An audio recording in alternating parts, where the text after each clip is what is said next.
Hey everybody, Todd Nash, President of the Oregon Cattlemen's Association. I'm here today with Senator David Brock Smith. And Senator Smith, do you want to introduce yourself a little bit about where you're from and your district? Certainly. Thank you, Todd. David Brock Smith, State Senator for District 1, which includes all of Curry and parts of Coos and Douglas counties here in Southwest Oregon, and all the beautiful communities and the people within it. I call it the Fish Farm and Forestry District. Of course, Douglas County is the timber capital of the world. If we can keep it from burning every year on the federal landscape, but we have ranchers and farmers and timber operators and processors and fishermen and crabbers and everything in between. So it's a beautiful district. It takes me about 4.5 hours to drive from one end to the other because it's rather large. It doesn't quite encompass Coos Bay, but wraps around it all the way up to Scottsburg and all the way down to Myrtle Creek. So it's and then of course down to Brookings Harbor and the California border. So it's a rather large place in Southwest Oregon. I call it the most beautiful district in the state. Of course, others might disagree, especially those like yourself up in Northeast Oregon. But it's a wonderful place, and we love it down here on the South Coast. It is an amazing district, and as I travel around the state, one thing that I've really come to appreciate the last couple of years, this is an amazing state. It is. There's not a piece of it that I haven't really fallen in love with. It is an incredibly diverse landscape, geography, and really appreciate all of it more as I've traveled around, and especially meeting the people. For the purpose of today, Senator, I want to talk a little bit about the state meat inspection program. You were one of the biggest advocates for that in Salem, and why you got behind that effort. Well, I will tell you, it was because of a local processor here, small processor here, and well, it's just in southern Coos County, Mobile Ranch Butchering and the Busmans there.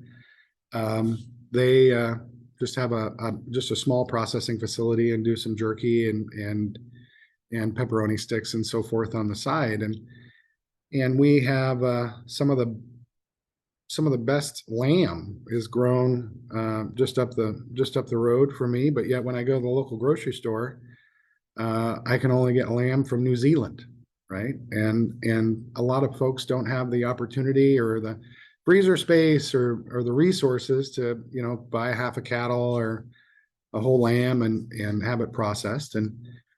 And so ever since I was a county commissioner like yourself and in Curry County, and I think Todd, that I was the city council president and school board member, and everything was local and just trying to help our community until taking office in the state house in 2017, and started on the path of trying to get a state meat inspection program, or how we can move forward with the opportunity for some of our ranchers. I mean, we have Blacklock Beef, which is Joe Pastana, who is a Sweet, which is an old family here and on the South Coast, and he has to have everything, take his cattle up to Springfield to be processed.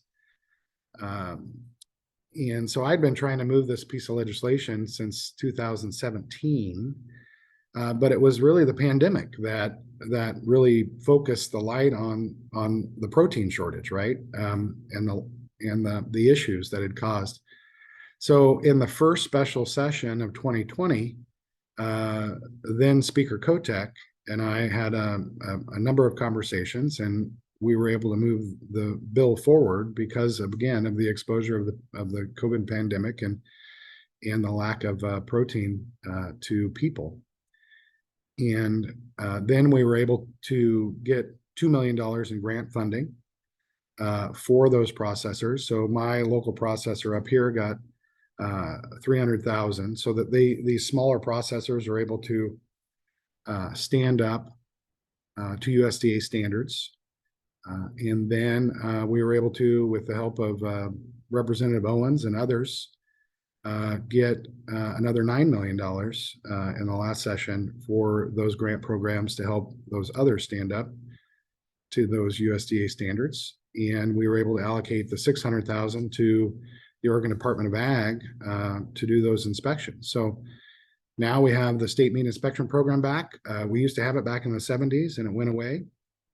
And we have those ODA employees that will be traveling around the state. So when that rancher needs to or wants to have 5 head processed, they can call, make an appointment with that local processor who has been USDA approved, and have that inspection done and be able to sell it at the local grocery store or anywhere in Oregon, which is fantastic. And it's pretty exciting. Whenever you've had a vision that you want to get something done, it's connected to a local family that I grew up with, and it takes a few years in the legislative process, unfortunately. What I found is, in being a lower government up to the state government, is the higher you get, the slower the wheels turn. But we were able to get it done, and it's just a fantastic opportunity for everyone across the state. Yeah, I would agree. It's been a great program there. The first tranche of the $2 million, I was able to go through a plant that received a little over $400,000 and see some of the upgrades they made, how happy they were to get those upgrades. They were able to, with $400,000, go from processing, cutting and wrapping 2 head a day of cattle to 10 head a day. That's And awesome. they took on more employees, obviously more customers, and were able to service more people in the community. And one of the stories that I tell is, it even right now at escalated prices, if somebody sells a calf out their gate for $1,000 to $1,500, by the time it's put under cellophane at Safeway, that product is actually worth $4,000 or more. Mhm. And so to be able to capture that and keep it all here, rather than to send those cattle out of state, but to keep it in our community, that's more dollars that revolve around in some of these places. And you mentioned timber, but where we've lost some of the timber infrastructure, we have cattle in every county, we have sheep distributed around, and to be able to further process product is a big win for rural Oregon, and really appreciate you championing this. Um, One of the things that I see maybe further down the road that we could partner with you on, but the training, and maybe you run into this, of people that process workers. One of the things I thought of is, if we could get a programs in high school that would maybe, instead of shop class, they had a meat saw out there and were able to cut and wrap a product and maybe even serve it up in their own school or something to that effect. What do you think about an idea like that?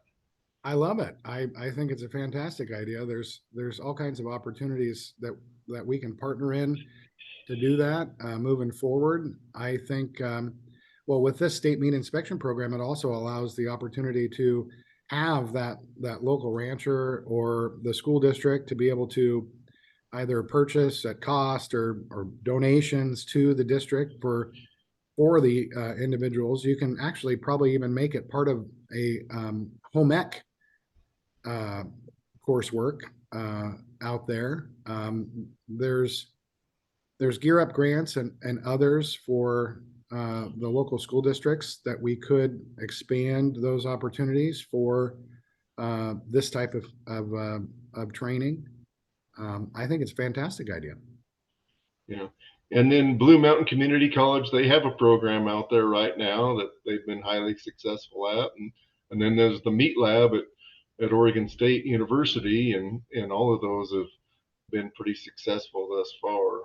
So, One of the things that we need to, and so I had legislation this last session and in 21, is the rendering side of things, right? So we don't have I think the last rendering facility, if I remember right, was in Redmond, and it is gone now. And so even with the 13 large processors, they're having to ship that that byproduct, if you will, out of state to Washington, which is very costly.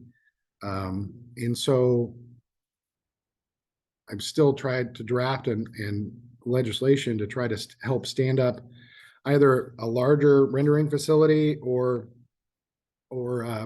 opportunities for the our smaller processors to be able to have, because with new technology, there's opportunities for smaller rendering facilities and or oh my goodness, it's Composting. yes, composting. Thank you so much. Yeah. So, which, you know, which can be partnered with our local farmers to be able to utilize some of that, and the ranchers to be able to apply to their fields. Yeah.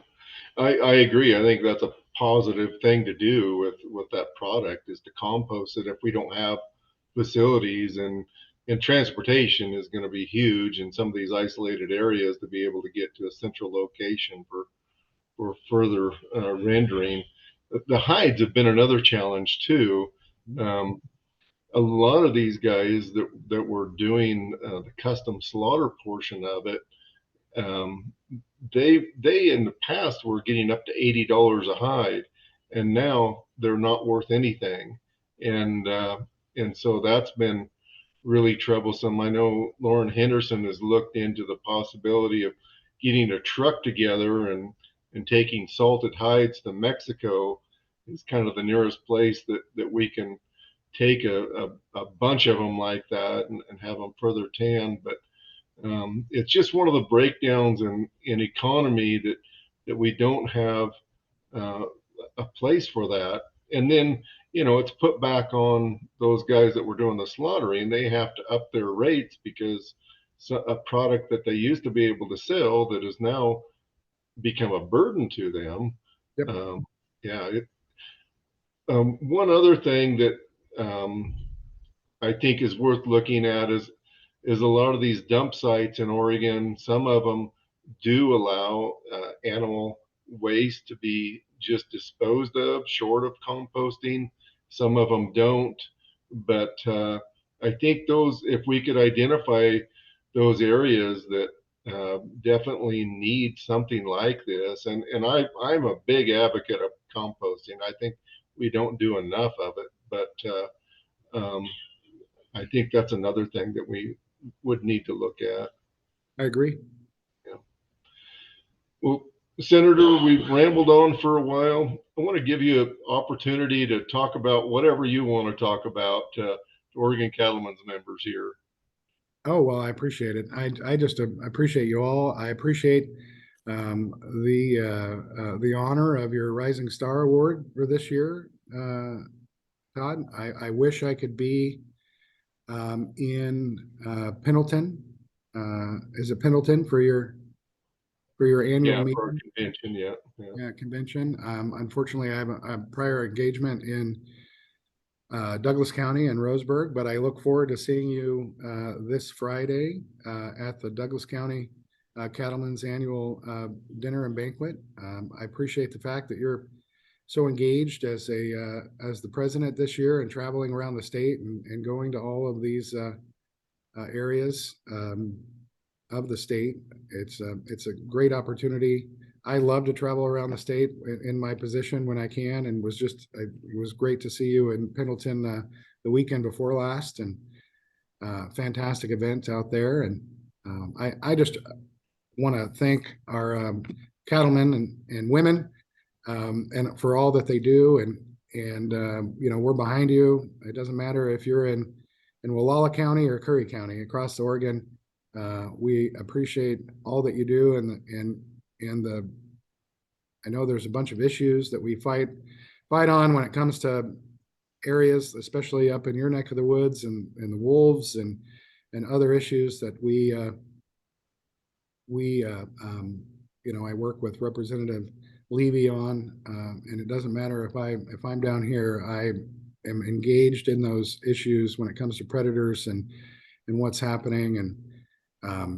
Just a little funny that we'll have here when Representative Levy was going after the $1 million for the depredation program, and the OLCV decided to chime in and want to make it about the management. I drafted an amendment to the bill that would have, and I know you know the amendment, but that would have it's still, of course, funding the $1 million for the depredation program, but the